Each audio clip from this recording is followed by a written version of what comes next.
Γεια σου. Hello. Καλώς ήρθες. Welcome.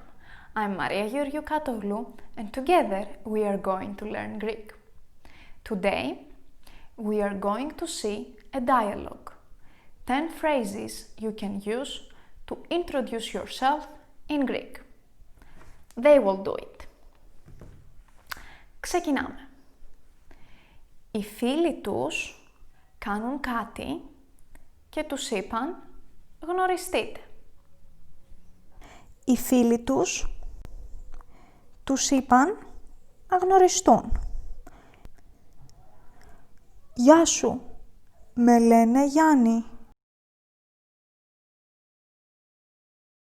Εσένα, πώς σε λένε? Με λένε Ελένη. Χαίρο πολύ. Και εγώ χαίρο πολύ.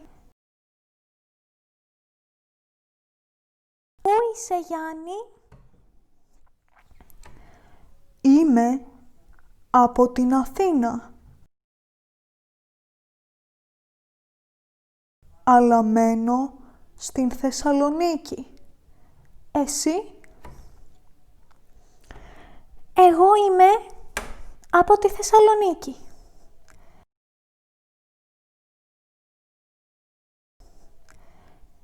Πόσο χρονών είσαι?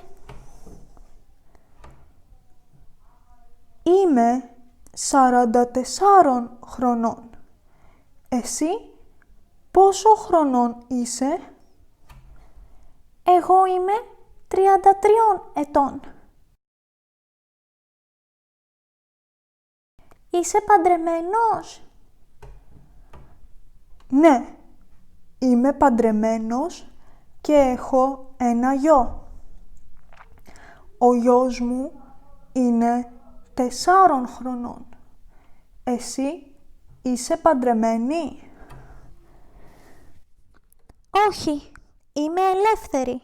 Δεν είμαι παντρεμένη. Ούτε έχω παιδιά.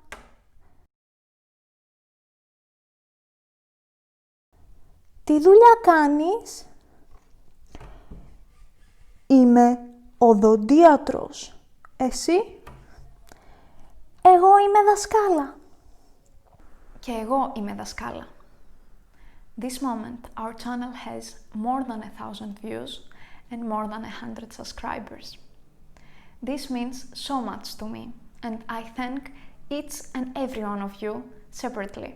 Thank you for your support. Συνεχίζουμε.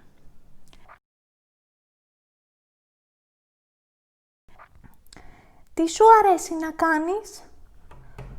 Μου αρέσει να ψαρεύω. Εσένα? Μου αρέσει να ταξιδεύω.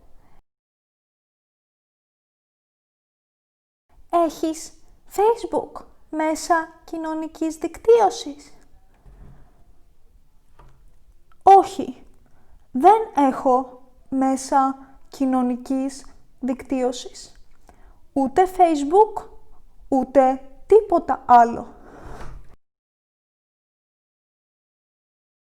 Εδώ, τι κάνεις? Περιμένω τα παιδιά να έρθουν να πιούμε καφέ. Εσύ? Και εγώ. Αυτό περιμένω.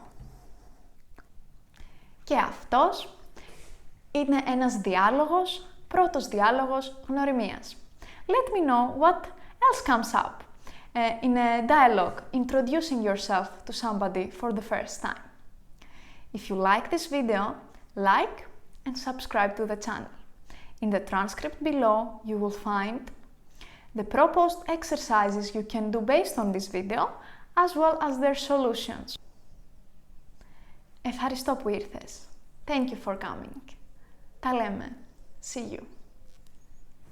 Γεια!